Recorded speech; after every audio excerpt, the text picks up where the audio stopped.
मैं पंडित विनोद कुमार शर्मा, मेरे YouTube channel पर आपका स्वागत है।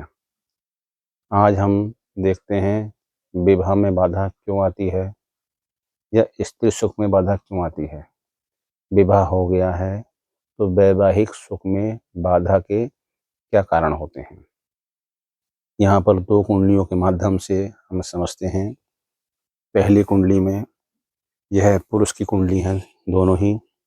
तो पहली कुंडली के अनुसार यदि सप्तमेश शुभ ग्रह युक्त ना हो, ये सप्तम भाव ये हो गया। सप्तम भाव हो गया, सप्तम भाव में लिखा है 7 नंबर। 7 नंबर की राशि हो गई तुला, तुला राशि का स्वामी होगा शुक्र। तो शुक्र पर कोई शुभ ग्रह की दृष्टि है या नहीं है, पहले ये देखना है। 1 2 3 4 5 6 7 8 9 किसी शुभ ग्रह की दृष्टि नहीं है। और एवं सप्तमेश छठे, 8वें, 12वें भाव में यदि हो, या सप्तम वाले भाव का स्वामी नीच का हो जाए, तो ऐसे में स्त्री सुख में बाधा आती है, विवाह में भी बाधा आती है। यहाँ पर शुक्र शुभ ग्रह से युक्त नहीं है, शुभ ग्रह से न युक्त है न दृष्टि में है, और या सप्तमेश छठे वाले भाव में आ गया। 6 8 12 में अगर जाता है तो ऐसा योग बनता है। तो यहाँ पर शुक्र छठे वाले भाव में आ गया, अतः इस कुंडली में स्त्री सुख में बाधा का कारण का योग बन रहा है। दूसरी कुंडली के माध्यम से हम समझते हैं कि यदि षष्ठेश, अष्टमेश एवं द्वादशेश सप्तम भाव में हो, तो पहले इसी शर्त को चेक करते हैं।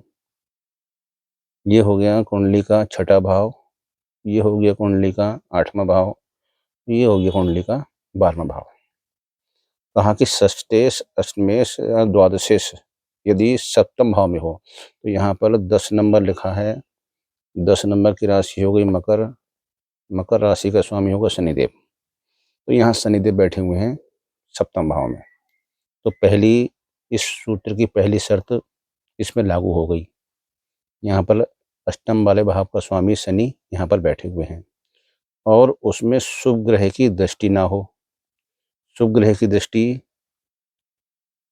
गुरु की दृष्टि देखते हैं। 1 2 3 4 5 6 7 8 9। शुक्र की दृष्टि देखते हैं। 1 2 3 4 5 6 7। तो ना तो गुरु की दृष्टि पड़ रही है, ना शुक्र की दृष्टि पड़ रही है। तो ऐसे में भी ये योग बन रहा है। अगर इस प्रकार के योग बनते हैं तो विवाह होने में बाधा आती है, और विवाह हो गया है तो स्त्री सुख में बाधा आती है। आप लोग भी अपनी कुंडली में इस सूत्र को लगाकर देखें कि सप्तम भाव का स्वामी 6 8 12 में या नीच का तो नहीं है, या सप्तम भाव में 6 8 12 का स्वामी तो नहीं बैठा है, और कुछ पे कोई शुभ ग्रह की दृष्टि नहीं है। अगर ऐसा है, शुभ ग्रह की दृष्टि है, तब तो विवाह में बाधा नहीं आवेगी।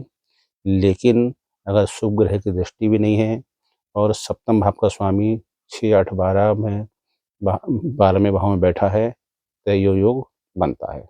इसी प्रकार से अन्य योग देखने के लिए हमारे यूट्यूब चैनल को लाइक करें एवं सब्सक्राइब करें। धन्यवाद।